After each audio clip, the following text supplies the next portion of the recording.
Hey everyone, Matt Pisarcik from RazorEmporium.com coming at you today to do the Showdown. The Pearl Flexi versus the Rex Ambassador. Who's gonna win?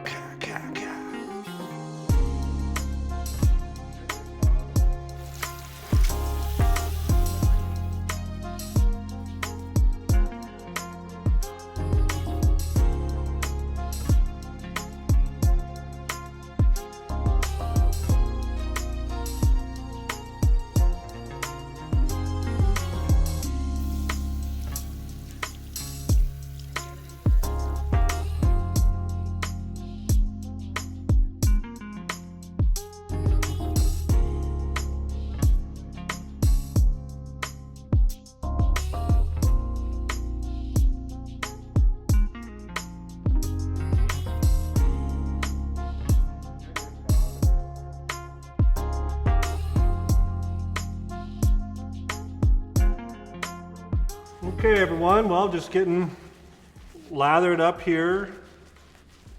As always, we are doing a cold water shave, which current temperature of our filming studio is already pretty darn cold, so I'm feeling this one.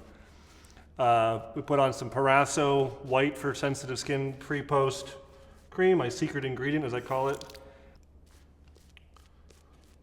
Got a nice lather going here. I haven't shaved for 2 days. And we're gonna do a showdown, and I am going to try to be objective. I mean, I don't think I can not be a little bit biased here, obviously. I think it'd be silly to think I could be 100% biased. But I'm gonna try to talk about the merits and the pros and cons with our two razors today. So, as you know, there is a well-established company in India called Pearl. It's been making double-edged razors for years. Pearl actually used to have a connection with Parker razors through, like, I think the owners used to be partners or whatever, and then they kind of parted ways and Pearl became its own thing. But they recently released what they're calling the Flexi, and this is a flexible, adjustable razor. And it comes in this handsome package, very nice box. I can't deny it's a nice box, and has a magnetic clasp. And you get a thank you card. You get looks like a polishing cloth of sorts, which it looks to me like more like a sunglass style, as opposed to like the polishing cloths we have that actually have a polishing compound in them. And then you get the stand for the razor, and then the razor itself. Try to get this guy out. There we go. So the razor itself, and here it is. And we are going to be shooting it out compared to the Rex Ambassador. So, like I said, I'm going to try to be unbiased here. I'm the designer of the Rex Ambassador, and I'm the owner of Rex, so it is, hard to not, talk bad or whatever about this razor that has very clearly taken what we've done and imitated it, and that's fine. So we're gonna talk about some of the differences. I also want to point out, just before we get started, there was another company in Russia that also took the Ambassador and kind of did their own take on it, and I was actually very complimentary of that, and I would happy to say it here on camera that I thought what they did was really nice, that they had different guard options with an open comb, different gaps and whatever. And I thought it was a really nice offer that they put together. We'll talk about this guy. I got some flack on social media, or some people really liked it, some people thought I was being negative, that there is a clear issue that I pointed out right away, that this guard has a tolerance issue that allows it to basically move around and become slanted. I posted a picture of this, and maybe we'll insert it here, showing that it's not level, and that it can basically become a slant razor unintentionally. So I was just pointing out that even though they imitated the razor in almost every single sense, they didn't actually get the tolerances right. Now, I'm sure that they will the second round because they got so much flack for that, but regardless, we'll talk about this razor. So it basically is more or less the same style razor where it's a continuously adjustable razor. It is made with CNC machining, very much like ours is CNC machined. They are constructing their razor out of brass. We have our razor constructed out of marine grade stainless steel. Theirs is made in India. Ours is made right here in the US. But let's talk some specs. The weight difference, theirs is 130 grams. Ours is 106 grams, and that is just pretty much the material difference. Brass is heavier than steel. I'm gonna load up each with a brand new PermaSharp blade, which is my current kind of go-to favorite. You notice they even imitated the method of which we hold the blade in place with the 2 tab, and they did the same thing. I'm gonna set both at around just a hair shy of 3, just to start with, because I know that's where I kind of like my Ambassador at home. I'm gonna see how comparable it is. The blade range is very similar, just, you know, a hair difference. But we're gonna get started here. We'll start with the Ambassador since it's my reference and I know how it shaves. Effortless, wonderful. Again, no matter how I say it, I'm gonna sound biased, so I might as well sound ridiculous saying it. Let's give a couple strokes here. Yeah, it's very similar. If I was blindfolded, I probably couldn't tell a major difference. I would say, just on that first setting, I'm gonna try to kind of really analyze the gap here and see if I can tune theirs in just slightly more aggressive. We'll go a little bit above 3.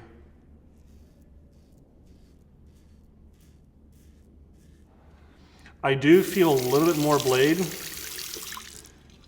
than on the Ambassador. This one I can kind of quickly mow through hair and not be concerned about the blade. On theirs, it's incredibly similar, guys. Not gonna lie.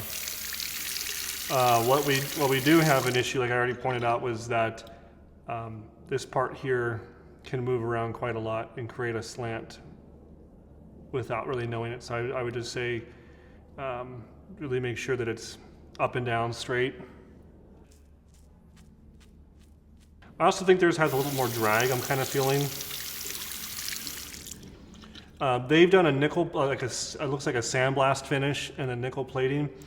We've done sandblasting on the other half of our business, the Razor Emporium service. We used to do a lot of sandblasting on customer razors, like for nickel finish. And we've since kind of moved away from that.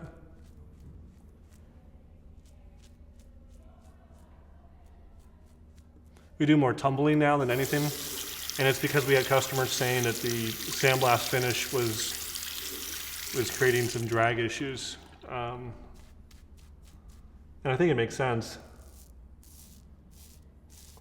If you think about sandblasting, it's a bunch of little tiny, glass beads usually, or fine pieces of other kind of media that hit the surface, and the surface ends up looking like a golf ball, kind of a lot of little tiny scallops or little marks in it. It's feeling very, very similar.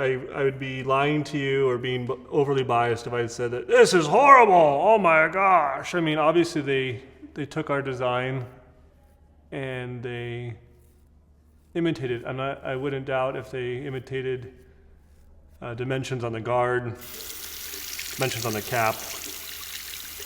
I'd also pointed out that some of these parts are completely interchangeable. Which further exemplifies to me, like here, we'll take the cap off the Pearl, and I'll put the cap of the Ambassador on. And the fact that it goes on no problem, and I'm sure I can tighten, I'm sure it's the same threading, tells me that it's a direct copy. Now, the price on the Ambassador is $249 US, and the price on the Parker Flexi, or sorry, the Pearl Flexi is right around $70 US, but then once you have to buy basically directly from them. Once you pay for shipping, you'll probably be close to $100.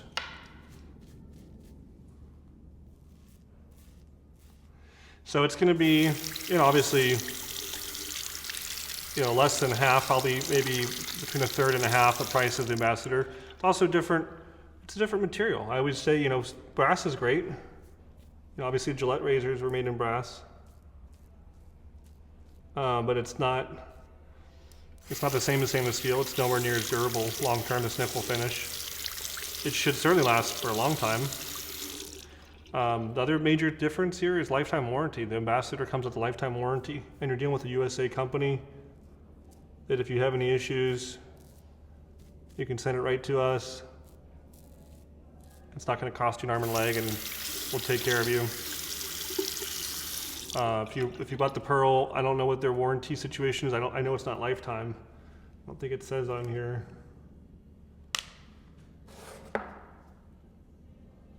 I think there's a limited warranty. Let me pull this out.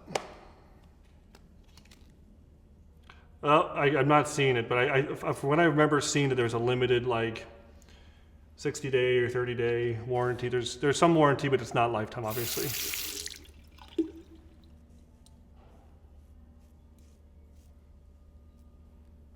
I think you could certainly call it, I'm not saying this to be rude, but the poor man's Ambassador. It probably certainly could be something if you really like the design and you just can't afford the Ambassador. I get it.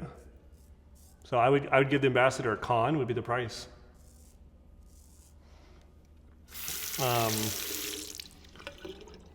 But as other people pointed out, and it's not just me,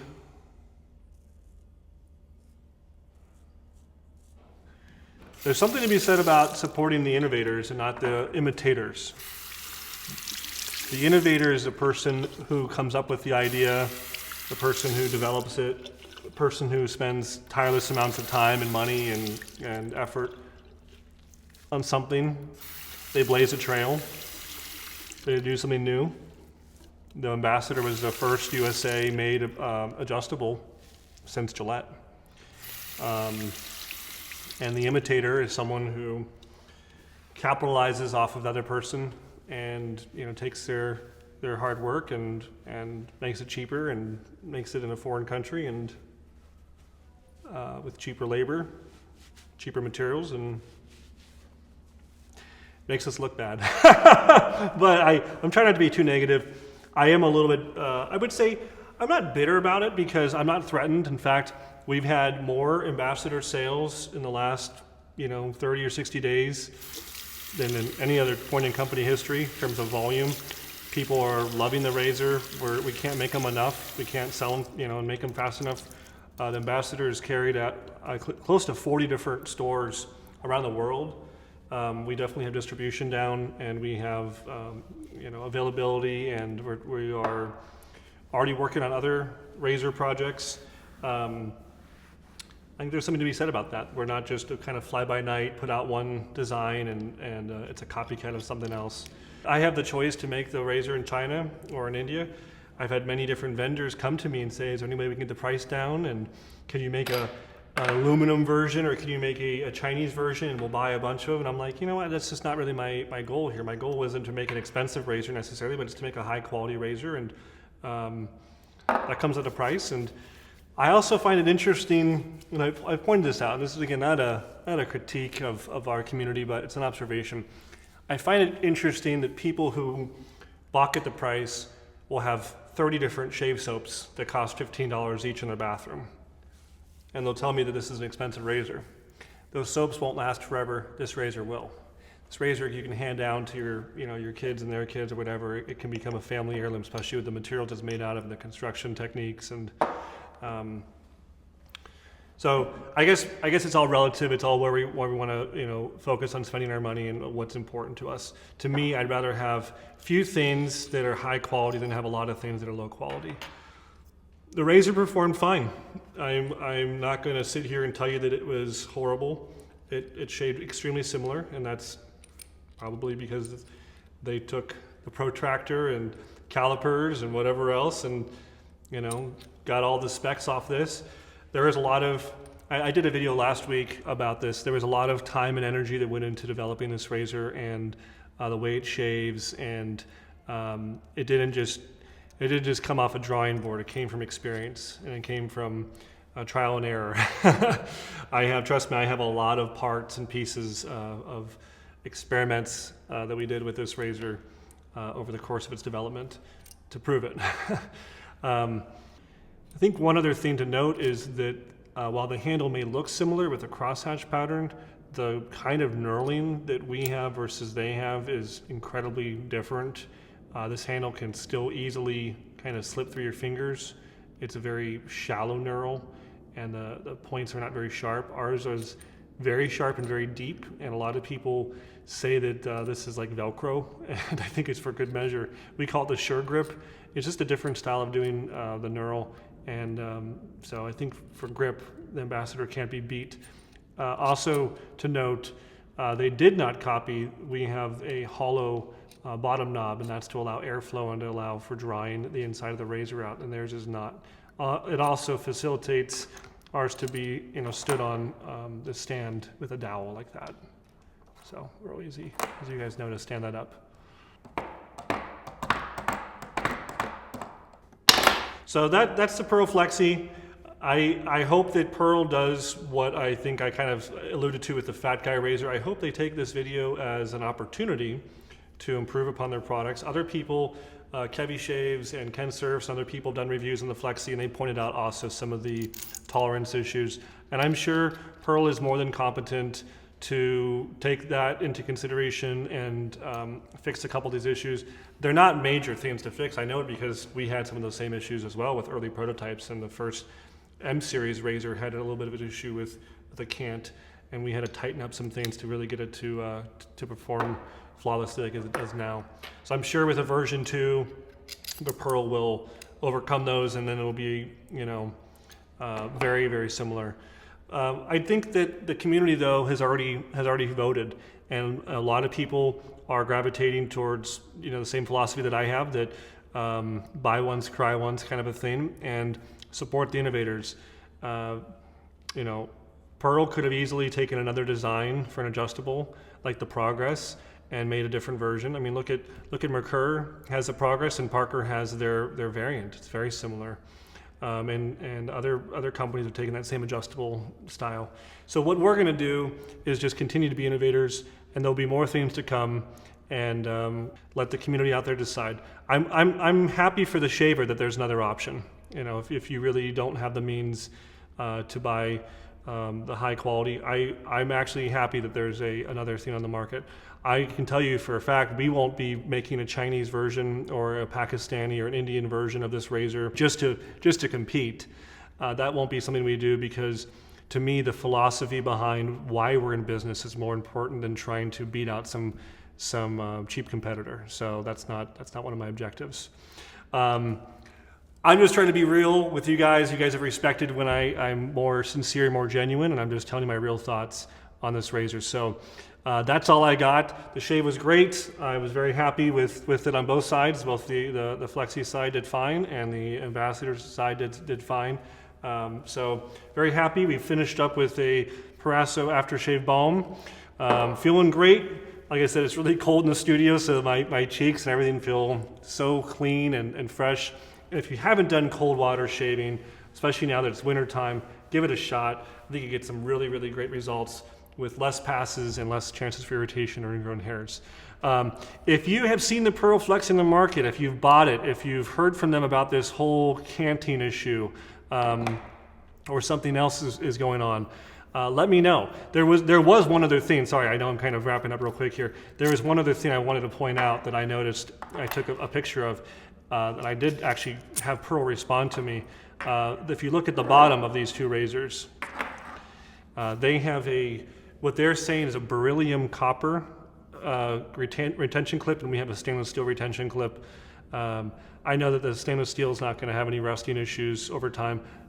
They have stated that the beryllium copper doesn't rust. I'm not really sure the chemistry on that. If someone does know more about it, please let me know in the comments below. That was something that I did really notice, was that was different.